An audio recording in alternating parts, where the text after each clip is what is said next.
morning, viewers. Welcome to my brief devotion titled Fresh Bread. And I do hope that it makes an impact in your life as you begin a new day in Christ.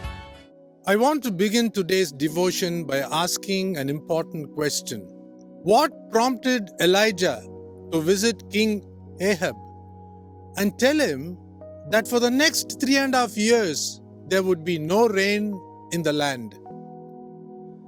Under King Ahab and Queen Jezebel's rule in Israel, the royal palace made the people give glory to Baal, the god of the rain. The people were made to believe that by worshipping Baal, the land of Israel was green and fertile. The timely rain from heaven ensured that the place was green, the crops grew well, and there was enough food and water throughout the land. Elijah the Tishbite, as the Bible says, seeing the wrong being done, made him go to the palace and tell the king that the God whom he worshipped would hold back the rain the next 3.5 years till there was a drought all over the land. Elijah, because of his zeal for the one and only true God of the universe, who was also the God of Israel, wanted King Ahab to realize that his God was the one who sent the rain and not Baal. The other prophets in the land switched over to worshipping Baal so that their daily bread,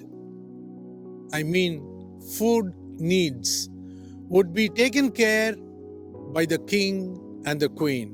We then see that the evil queen, Jezebel, fed all the 850 prophets from her kitchen. The prophets, realizing that becoming an enemy to Jezebel would cost their lives, denied the one and only true God and sought the palace for help. Security was more important to them than loyalty and faithfulness to the true God of Israel.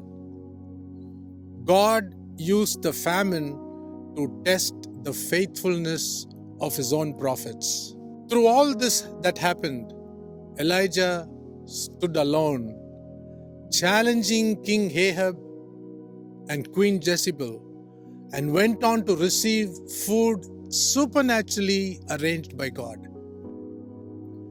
This is when Elijah questioned the 850 prophets why they were limping between two opinions after knowing the truth.